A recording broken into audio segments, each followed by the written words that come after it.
Afghanistan, U.S.-led forces have admitted for the first time to killing 2 pregnant Afghan women and a teenage girl during a nighttime raid in eastern Afghanistan on February 12th. NATO officials initially denied any involvement and claimed that the women had been tied up, gagged, and killed hours before the raid. But officials were forced to admit to the killings after the Times of London and other news outlets published accounts of survivors who described how the atrocity was carried out by U.S.-led forces.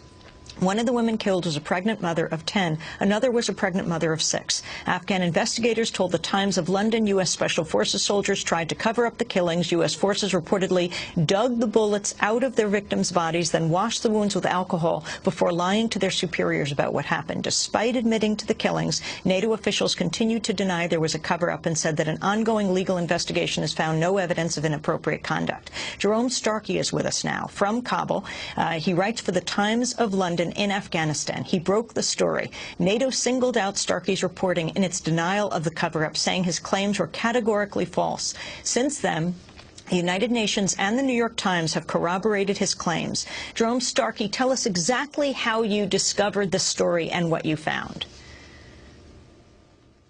Well, my intention was first brought this story by making an extraordinary press release which talked about the gruesome discovery of these 3 women tied up, gagged and killed, and that just sounded incredibly unusual to me. So although then immediately, soon after the raid, we made contact with survivors, with relatives, and we made our way down to Gardez, and the family took us to the scene of the raid. And there they talked us through what happened, and piece by piece. Jerome, I just want to interrupt for a second. If you're on speakerphone, could you come off it? We're just having a hard time understanding you. No, I'm not on speakerphone. Much better, much better. Fine. Is that any better? It's a little better. As close as you can to the phone.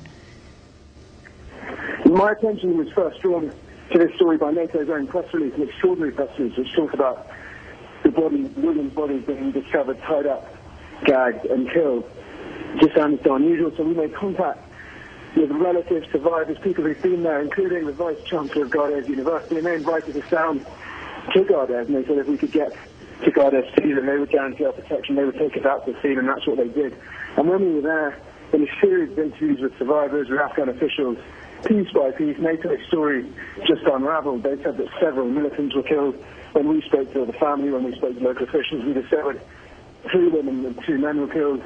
One of the men was a policeman, another one was a district prosecutor. They certainly weren't militants. And further questioning, we discovered that in fact 2 of the women were pregnant, and all 3 of the women, despite NATO's claims, were killed by the raiders. Continue to talk right into the phone. How do you know that the soldiers, these special forces soldiers, pulled the bullets out of the bodies, presumably to cover up that they could be traced? Well, the nature of these operations means that the only way we'll really ever know exactly what happened on that night is if any of the soldiers involved ever get an attack of consciousness and choose to speak out, because the only people who really know what happened are either part of that force or they're dead, because the room in which this is alleged to have happened, the only people who were alive at the time were the U.S. Special Forces. But the first time this claim of removing the bullets was made to me came from Haji Sharabuddin, the head of the family. He said to me that when we were in the room where 4 of the 5 people had killed, he was disgusted and appalled, and he was angry. And he said, and on top of killing them, they dug out the bullets. So it wasn't, when he said it to me, it wasn't as if he was alleging any sort of conspiracy. It was more as if he was alleging a double violation of the bodies. When he knew it would be so hard to verify, I almost didn't write it down in my notebook, and I certainly didn't report it in our initial coverage of the story, because it's one of these things that's just so hard to be sure about. Nonetheless, many weeks later, when I spoke to the Afghan, I spoke to officials closely involved in the Afghan investigation, and they had arrived at the scene within hours of the raid, compared to me, I arrived almost a month after it happened. And they confirmed these allegations, and they had drawn this conclusion on the basis of testimony of the survivors, on the basis of analysis of photographs of the victims' bodies, particularly photographs and footage of the entry room where the bullets appear to have gone in, and because they said they'd been unable to recover all of the bullets that they understood had been fired during the raid. Jerome Starkey, the Pentagon calling your charges blatantly false?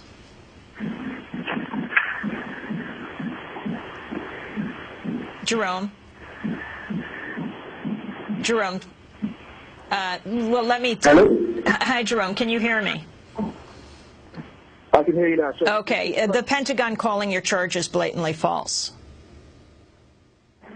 Well, indeed. And not only did they categorically deny my suggestion of a cover-up when we first made it last month, they maintain that whilst they now admit the 3 women they said they'd found killed, they in fact killed them, they insist still this wasn't a cover-up.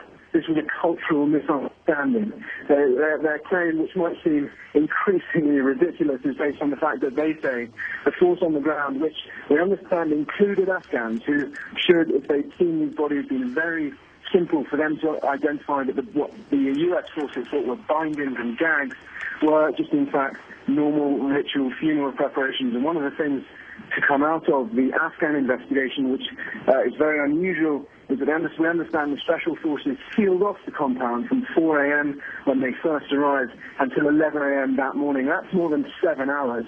And Afghan officials said that just 7 bullets were fired during the course of the attack.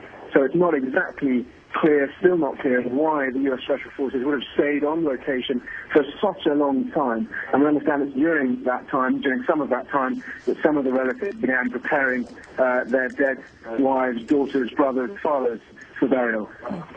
Jerome Starkey, I want to thank you for being with us. Times of London correspondent in Kabul, Afghanistan, broke the story. Glenn Greenwald, we just have 30 seconds, but the significance of this and how the press covered this attack. The similarities between this story and the Iraq one we just talked about are obvious. Here you have an incident that we know about only because of sheer luck and determination on the part of a single reporter. And again, the military lying about what took place. And if you go back and read the accounts from CNN, the New York Times, and others, all they do is mindlessly repeat what the Pentagon said without any questioning at all. That's the way the media reports on these things. That's how we as a country end up propagandized about it. Well, Glenn Greenwald, I want to thank you for being with us, blogger for Salon.com.